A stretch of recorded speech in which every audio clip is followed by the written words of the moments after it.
This hadith عن كلثوم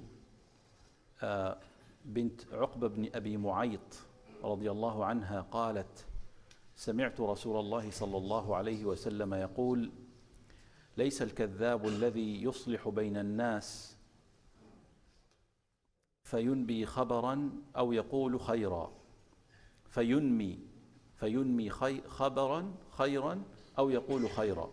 متفق عليه. وفي رواية لمسلم فيها زيادة: ولم أسمعه يرخص في شيء مما يقوله الناس إلا في ثلاث، يعني الحرب والإصلاح بين الناس وحديث الرجل امرأته وحديث المرأة زوجها.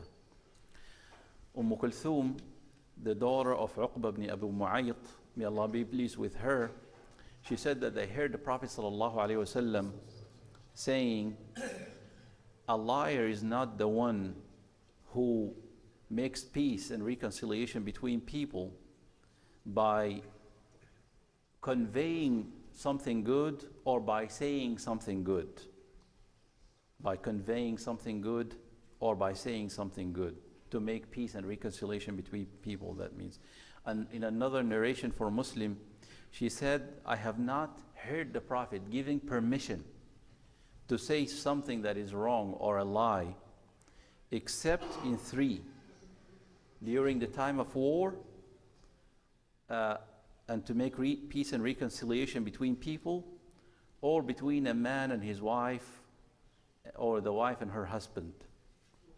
So if someone has the intention to make peace between people, bringing people together, and he, for example, said that so-and-so is saying good things about you, or so-and-so is making dua for you, it's okay to say that. So the scholars have differed in this matter here, in this matter of making saying a lie to bring people together, basically.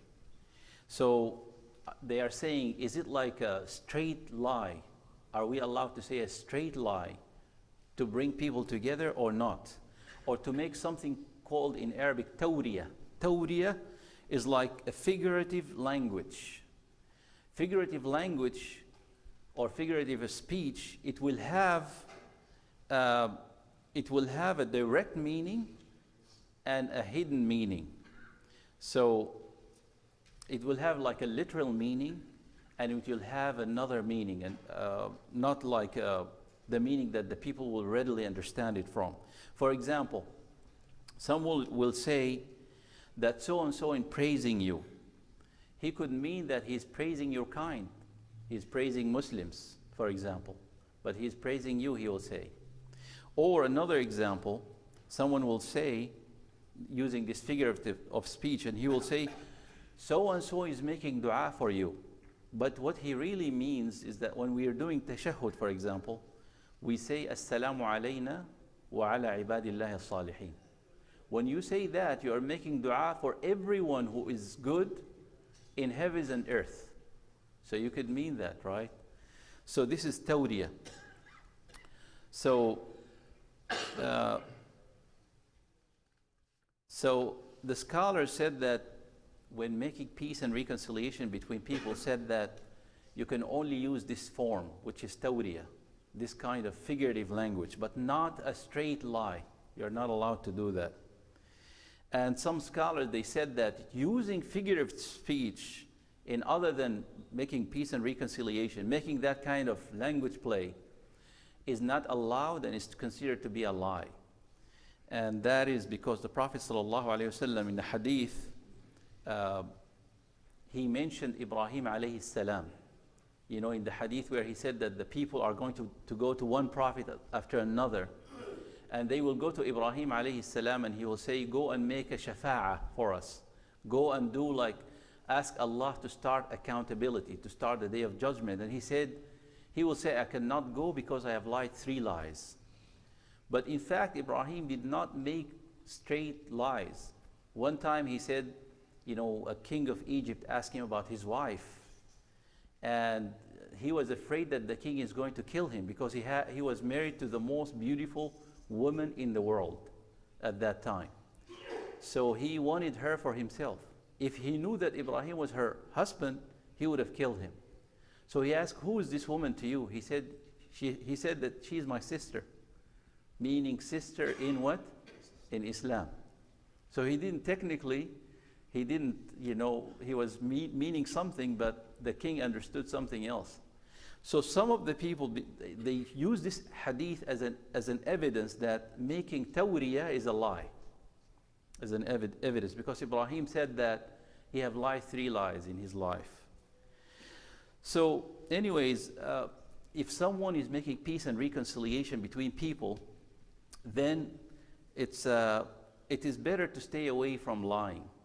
And if you have to, then you can use this form of figurative language, without making a straight lie, to make peace between people.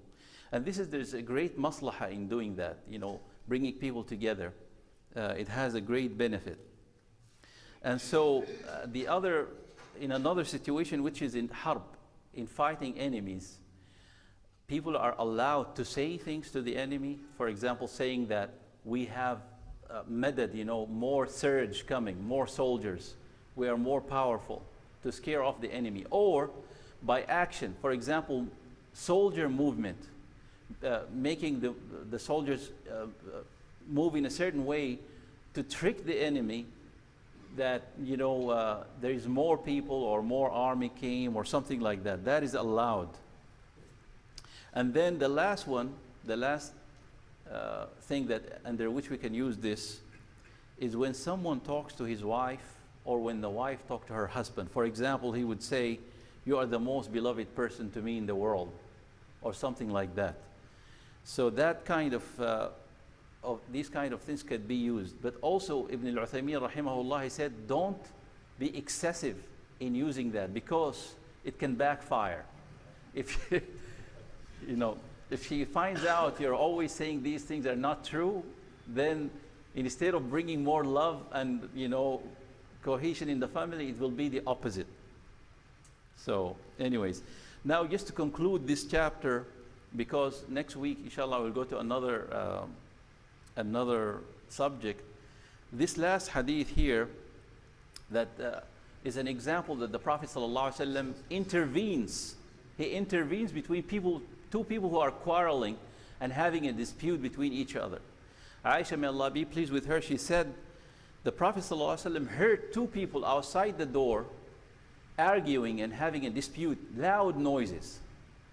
And she said that one of them was asking the other to, he was asking him to put down the loan, because one borrowed money from the other. So he said, "Can you make it easy on me, or just give me a break?" And the other person says, "Wallahi la af'al." He said, "By Allah, I'm not going to do that."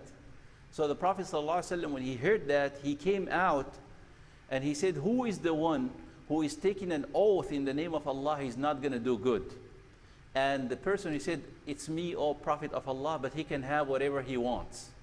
So as soon as he saw the Prophet, he basically said the other person can do whatever he wants. He can have the loan forgiven, or he can have that. So just to conclude here, this hadith, this last hadith here, indicates that it is okay for you to interject between 2 people who are having a very open quarrel or dispute.